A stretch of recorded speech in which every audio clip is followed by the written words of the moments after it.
Okay, and I'm going to start the webinar. Have fun and good luck. All right. I'm just going to give it a minute for everyone to get in. Ooh, I'm so excited to talk with you. Yeah, I'm super excited to speak with you as well. We're going to give it a little bit longer and then we'll get started.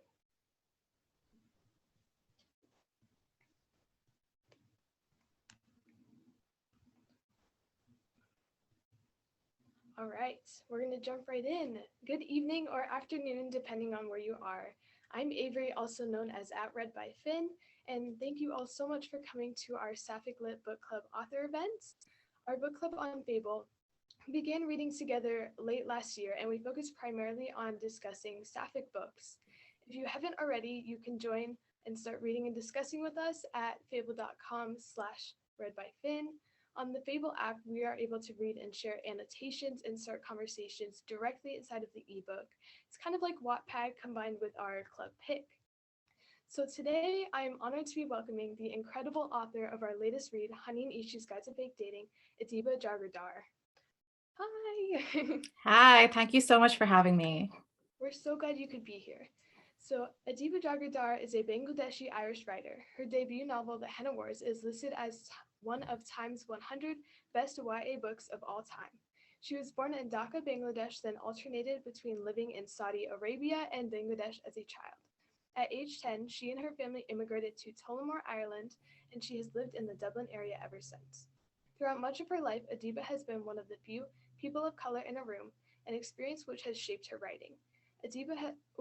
She identifies as a queer Muslim woman of color. Her writing is inspired by her history with the hopes that young Muslim people of color can embrace their queer identities. I am beyond excited to be having this conversation with you and want to thank you so much for being here with us tonight. Thank you. I'm really excited to have this conversation. We are just going to jump right into some questions that the club and I came up with. So we loved reading Honey and Issues Guide to Fake Dating together. And for some of our newer members who might not be familiar with your works, how would you describe the books you write? And is there a specific community that you write them for? Yeah, I basically have like a one-line pitch that I say for like what my books are about. And basically, I write books for that are about queer brown girls who get there happily ever after. And so essentially, that's also the audience that I'm, trying to reach, because I think, unfortunately, there's still kind of a lack of books that really address the needs of brown girls in general, but also queer brown girls. I think so many of us have like these specific experiences when we are teens, when we are young adults, and unfortunately, many of us never get to see that reflected back at us. So that's really who I primarily want to reach. But obviously, outside of that, I want everybody to be able to get something out of my books. I love that. There's definitely a need for more sapphic books and queer women all the time. So we're so glad that you were able to bring these stories into the YA genre of books, and especially, for queer people of color to see themselves represented. It's amazing. So we want to know what inspired you to write Honey and Issues Guide to Fake Dating. Was there a specific event or a person that you drew from to create the characters? Yeah, so there was a very specific inspiration for this book, actually. I first got the inkling of the idea a long time ago, many, many years ago, when I was watching this show called Baking It. It was on MTV. I don't know if you've heard of it, but it was like pretty popular back in the day. So I used to watch it. It was essentially this idea of these two girls who are best friends, and they go to this like kind of liberal school, and they decide to start a fake relationship because they think it's going to make them popular. And so, I love that idea. I love the fake dating trope. So I was so excited to watch it.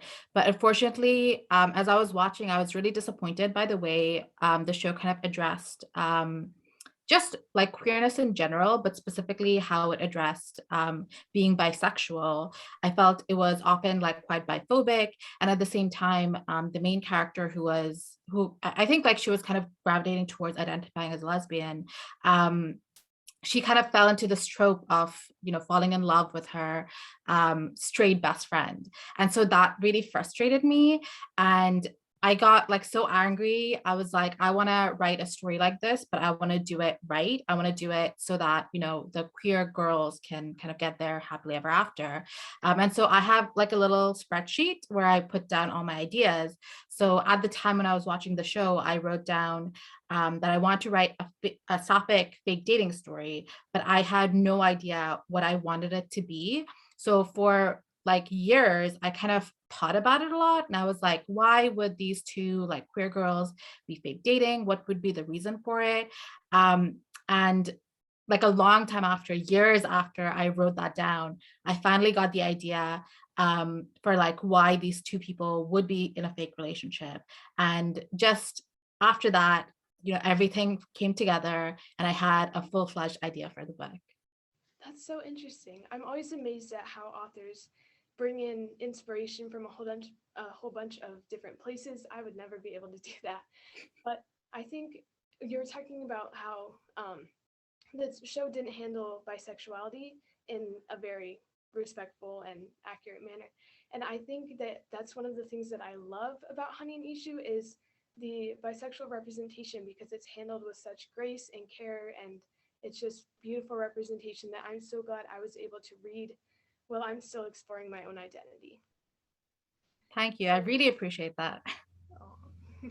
So speaking of these amazing characters, Honey and Ishu, were there any processes that you went through to create them? So when I try to create specific characters, I kind of have to create the story alongside them. So I really try to write characters who can really only fit into the story I'm trying to tell, and then a story that can really aid the characters that I'm trying to create. So I kind of try to do them both side by side. So when I had kind of like the first inkling of an idea, I think the first thing I thought about was the biphobia that Honey kind of faces. And then I thought about Issue and like her need to kind of become popular and why that would be. So I sat down and I thought, you know, what kind of a person would deal with the biphobia by like having a fake relationship? So, you know, not everybody would do that. Some people would react in a completely different way. So I was kind of thinking about it in terms of that reaction, and that gave me the seed of an idea for what kind of a person Honey would be. And then similarly for Issue, I was like, okay, what kind of a character would only be in a fake relationship because she wants to become popular, because she wants to, you know, impress her parents. And so I had to build the character of Issue off of that. So character and plot really go like hand in hand for me. I can definitely see that now that you're saying it. Like, Honey and Ishu are both very integrated in the plot and fit their roles within it perfectly. So that's an amazing way to do it. Another one of my favorite things about your books is the writing style. It makes them so easy to just binge read in one sitting. And I just wanted to ask, how did you develop your writing style? Um, yeah, I think it's really difficult to try and like develop a writing style. Honestly, like I'm really glad you said that you like my writing style because I have no idea what my writing style is. You know, I think when you are writing, you're not necessarily thinking about your style or your voice. But I think for me, the way I really developed is just by reading a lot.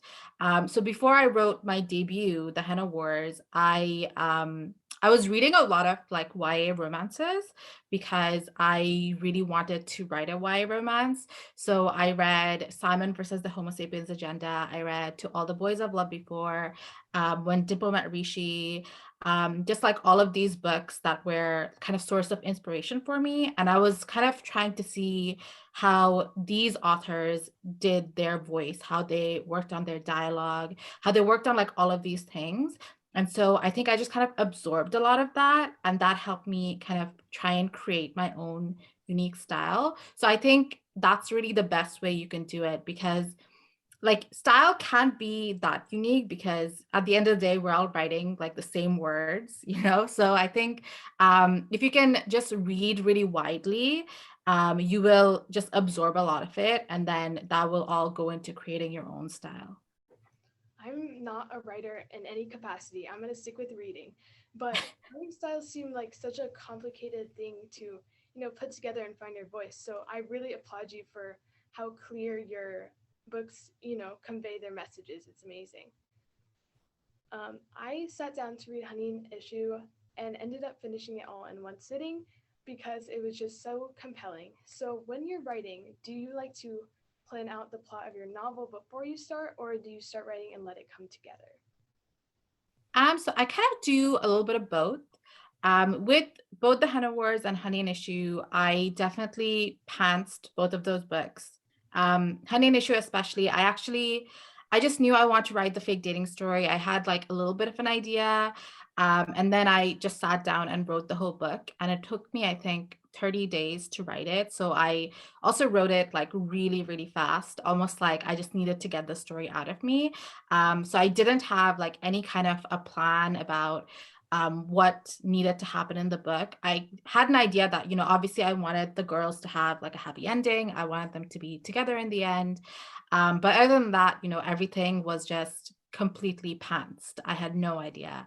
Um, but then once I became a published author, I kind of wanted to do a little bit more planning into my books, because I found it helps to write faster. It helps the revision process later on as well. So with my next books, I definitely, I've written like a beat sheet. I have an outline, and I've like kind of worked through that. But at the same time, I really don't like being super tied to my outlines. So even though I have them, I can sometimes like veer off if I feel like the story needs it. So I kind of try to do like a little bit of both now. I love that. I love learning about your writing process and how it all comes together. That's so interesting. So, Honey and Issue both have such distinct voices, and each of their point of views are really easy to differentiate. Was this novel always a dual perspective, or did it start with one perspective and then you eventually added the other one? Yes, this novel always was dual perspective. One of the things that I really wanted to explore with the book was how different Honey and Issue were, because it was, for me, it was really important to kind of show that you can be, Bengali and queer and all of these things that are the same in terms of identity, but then you can be completely different in terms of personality. So I'd always kind of set out to do that. And to do that, I knew I need to write dual perspective. Um, but actually, during the revision process, my editor told me that she would like it if I changed it to a singular perspective. And it was because, I think Issue, in my first draft, Issue was like very dominant because obviously she has like a very sharp, witty voice. So I think I found it so easy to write her sometimes. And Honey kind of took a back burner in that first draft. And then, my editor suggested that, and I kind of said to her, I don't feel comfortable doing that. Like, I think both of these characters are really necessary for the novel to work, for us to get both of these perspectives. And she was kind of like, yeah, if you want to keep them, we can figure that out. Like, let's just figure out how we can make Honey into a stronger character. So we kind of worked on that, which was, that was interesting. I didn't expect to get that revision note because I had started off with both of them. But yeah, they were both meant to have like a full character arc, both meant to have points of view in the book from the very beginning. That's so interesting. I don't think I could picture it with just Honey or Issue because they complement each other so well, and their back and forth chapters just build off of each other. That's so interesting. I'm glad it ended up with both perspectives in it because I love both Honey and Issue. So, building off of that, did you have a favorite perspective to write from?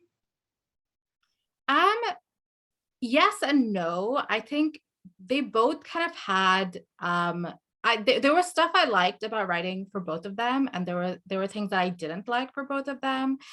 So like I said, for Issue, like her voice is so like sharp and witty, and I always I loved like falling into her voice. I loved like doing that voice because it's so different from my voice. Like I don't speak like Issue. I'm not a person like Issue. I kind of wish I was, but I'm not.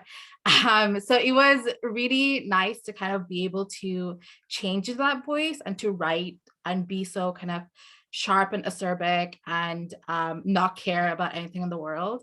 But then with Honey, her voice is kind of more familiar to me because when I was a teenager, like I was kind of dealing with a lot of things that Honey was, where I had a lot of toxic friends. I was dealing with like racism and queerphobia and all of these things.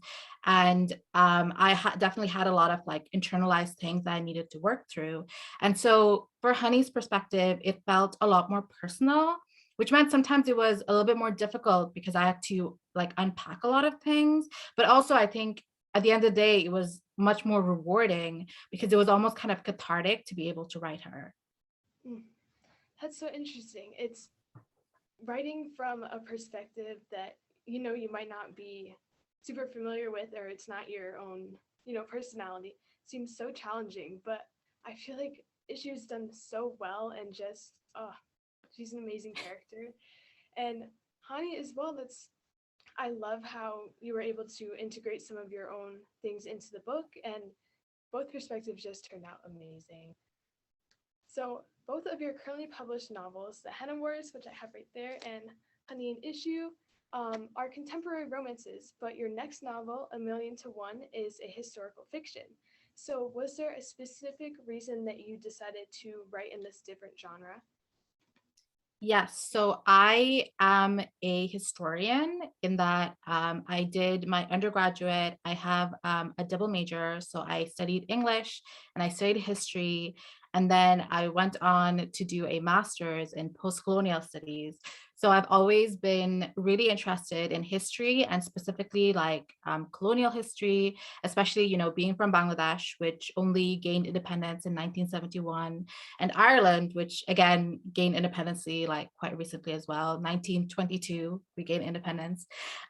So I think that's always been like history that I'm super, super interested in. And I always really, really wanted to write historical fiction, but I've always been so afraid of it because it needs so much research and I was just really terrified of it.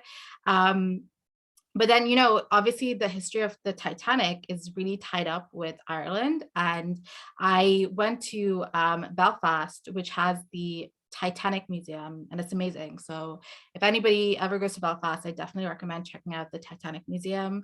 It doesn't just talk about the Titanic, it also kind of puts it into the perspective of like what was going on in Ireland at the time, which I find really interesting. And so that definitely, kind of made me feel maybe I could write a historical.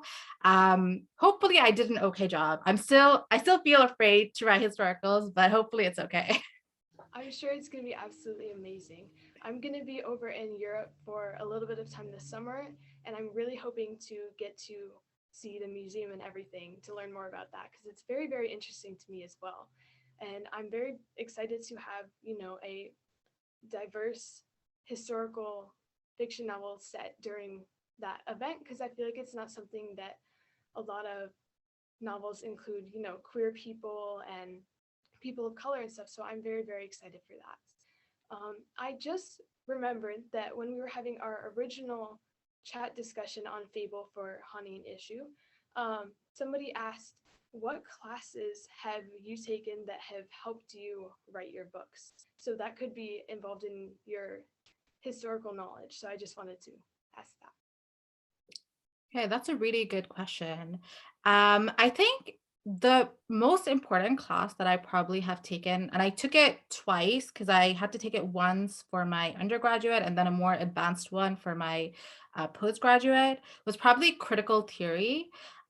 Because in critical theory, you essentially you're just learning theory about all these different things. So that's really where I like started learning feminist theory, gender theory, queer theory, race theory, post-colonial theory, and I got introduced to like all of these amazing theorists who are really like the people who kind of founded all of the ways that we criticize things nowadays. So I think like when I read all those theorists, it kind of gave me the language that I needed to express myself and to kind of understand a lot of things.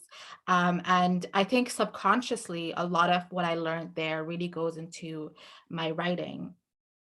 In terms of history, I don't think there was anything specific like from that time period, because 1912 is a kind of random time. Like not a lot happened in Ireland in 1912, I think, other than the Titanic, obviously. So I don't think we learned specifically about that, but definitely like I remember a lot from Irish history around that time period, because like our big revolution, or we had a couple, but we had the 1916 rising in 1916, obviously. So it was kind of in 1912 when, you know, everything with the Titanic happened, everything was still kind of building up. So there was kind of like a lot of tension in Ireland. So I definitely, you know, I learned about the history around that time period, but not necessarily that time period. But I think everything you learn in history really helps inform a novel like that, because it's just about being able to go into writing the book with some historical knowledge as opposed to nothing, and having something to start from, if that makes sense. Yeah, I've been very interested in queer theory and feminist theory and all those that you mentioned. So I'm definitely gonna make sure I look into those when I get to university. Um, so speaking of A Million to One, if you could describe it in a singular sentence, what would it be? I would describe it as a Sapphic heist on the Titanic. That sounds like everything I could ever want in a book. I am so excited. So I think you kind of already answered this earlier with the fake dating trope, but I just wanted to ask to see if there's anything else. What is your favorite trope to write? Yeah, I just honestly, I love writing tropes. I think they're so much fun. I love taking these tropes that, you know, usually only cishet people have been able to write, and applying them to like queer brown girls, and seeing what happens. I think so far, definitely the fake dating trope has been my favorite, because I think there's so much in the fake dating trope to play with. Because one of the other tropes I really love is mutual pining. And so you can really do that with fake dating, because they can like pine after each other, but they're fake dating, so they don't know what's going on. So yeah, I think fake dating, I love it. I think it has like all the kind of positives of like a relationship, because a relationship exists, so you can write all of that stuff in there. But it's not real, so it's also a lot of longing and pining. So it's kind of the best of both worlds for me.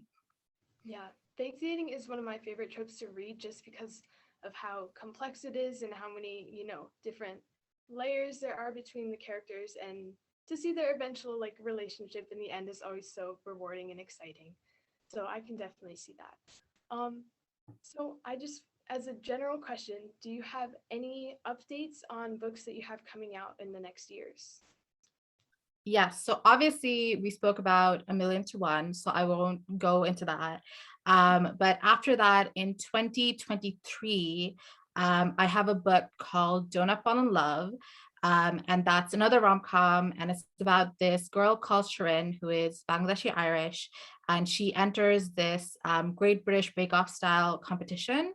And when she's there, her ex-girlfriend is also a competitor, and so is this new girl that she's kind of developing a crush for. So she's basically trying to compete and trying to win this reality TV show while also juggling her feelings for these two girls. Um, and then in 2024, I have another rom-com coming out. I hope. I'm like, I've just started writing that. So I can't really share too much, but I'm really, really excited for it. And I think for anybody who enjoyed like Honey and Issue, I'm planning for this to also have like dual perspectives. So I'm super, super excited to write this one. That sounds so amazing. I love the dual perspective, both of the characters. That's awesome. And Don't I Fall in Love, I've had it on my radar since it was announced. Sapphic baking competition, it sounds perfect. I'm very, very excited about that. um, so do you have any advice on writing or even just being in the publishing industry for young authors who want to get into that? Yes. So I would say for anybody who is maybe kind of new to writing, especially to writing novels, my biggest piece of advice would be to make sure that you're finishing your work. Because when I was first kind of starting to write, I would write up until like about the midpoint of a book. And then I would get really, really excited about my next idea. And I would be like, okay, I'll come back to this. And I would go to the next one. And it just kept happening. But at the end of the day, if you don't finish anything, you can't revise it, you can't rewrite it, you can't get feedback on it. And so you can't publish it. So I think just that ability to finish something and then go back to it and try to make it better is like a really, really important skill that every writer should learn. So I definitely advise any writers to be able to do that. I know it's hard because there's so many great new ideas you have, but it's important to do that. Um, and for anybody who is kind of new to publishing, who's trying to like find an agent or trying to find a publisher, I would honestly just say like, just persevere, which is really hard advice to follow because I know that the publishing industry can be like so difficult, especially when you're marginalized, you're queer, you're a person of color. Um, but I think a lot of the times, unfortunately, what separates published writers from non-published writers is that willingness to persevere because, that stuff like rejections and often like facing things like racism and queerphobia from people in the industry can really tear you down. And it's difficult, but I think it's important to just, find your people who can support you while you're going through that. And also to just like persevere through it, keep writing, keep trying, because eventually, you are going to make it through that door. And there's like a lot of authors like myself who are, here to support your books, to support your writing. And we're waiting, to hear your voices and to read your stories. That's amazing advice. I'm not a writer at all, as I mentioned earlier, but the few times that I have tried to write some ideas out, I was never able to, continue working on them or to finish anything. So I applaud It's all. di- it's difficult. It sounds incredibly, oh, I can't even imagine. But I applaud anyone who's working on a manuscript or anyone who's published. That is an incredible accomplishment. So I have one thing that I want to mention is that all of your books have content warnings in the front, which is amazing and is one of my favorite things. So I wanted to ask if there was a specific reason that you put those in there, or was it always part of the plan when you found out you were getting your books published? Yeah, there was a specific reason I put them in there. It's because, I definitely need content warnings for certain things. And there have been times, like even recently, where I picked up a book where there was some content in there that triggered specifically me, not even that they were like triggering in general, but they were triggering specifically for me. And definitely if, there was a content warning, it would have really helped me. There's been times when I picked up something and, I shouldn't have, I wouldn't have if I, had a content warning. And it's definitely like ruined my day, or it's made it difficult for me to do anything for like a week. So I think it's awful for anybody to go through that. And I think putting a content warning is like a simple way to try your best to like mitigate that. I know that just a few content warnings that I thought of as I was going through the book doesn't mean that it's going to cover every trigger, but it's like the best that I can do. So yeah, it's always something that I try to do just because I feel like it's kind of the bare minimum. So I really hope that more writers do it. I think like there are quite a few books right now that put content warnings, which I think is amazing. I've definitely seen more recently, but I know I and so many other readers really appreciate it because it just makes it so much easier to go into a book knowing if there's going to be something that's hard to read. So it's really helpful to have those in there. So another just purely aesthetic question is the cover of Honey and Ishu. They each have their own colors, blue and pink, and then the hardcover is purple, which I think is such an adorable little detail. So did you have any say or matter in the book's design? Um, Yes, I did. So it actually started with the cover design of the Henna Wars because it's the same illustrator who did both of them. So when it came to the cover for the Henna Wars, my editor asked me if I had suggestions for any illustrators. And so I went to one of my friends who is South Asian and an illustrator, and I said, can you give me some suggestions for some South Asian illustrators? And she suggested Nabi Haider Ali, who is the illustrator for both the covers. And so I sent it to my editor. She loved the illustrator. She decided to hire him. And so we did the cover for the Henna Wars. And then we kind of, when we were talking about Honey and Issue, she suggested maybe we can use the same illustrator. And so I was really happy because he did such a great job with the Henna Wars. And then with Honey and Issue, we got kind of like the initial concept. So you first see kind of like some sketches and then you build off of that. So we saw like the initial concept and it was actually very, very close to what the final cover is already. Like the two colors were there, the two girls. And then I just gave like a couple of notes. Like I think Honey's outfit was a little bit different. I think the girls looked a little bit younger, so we wanted them to be like looking a little bit older. We wanted to give them like different kind of accessories. So it was just like really, really small details that we wanted to change. And so we sent that to the illustrator, and then the illustrator came back with this final cover, and yeah, we loved it. One of the things that my editor specifically wanted to do, and this was not me at all, she really wanted to put like the bi flag colors on the book, and that's why it's like the pink and the blue and the purple hardcover, because I think she specifically put that in. So it was a surprise for me when I actually got the hardcovers and I opened the jacket and I saw it. I love it. I love that it's such like visible. Well, I guess if you haven't read the book, you wouldn't know, but it's such visible like bisexuality pride, and it's so amazing. And I especially love that all of the girls are on the covers of the books just to see, you know, the actual queer women on covers. It's amazing. So I think I've covered all of my specific questions that I have for you. Is there anything else you would just like to share? No, I don't think so. It was a great conversation. Thank you so much. Of course. I'm going to do some audience questions. If anyone has any questions, feel free to drop them in the chat and we can see if there are any we can answer. Let's see. So we did talk about your favorite trope to write. What is your favorite trope to read?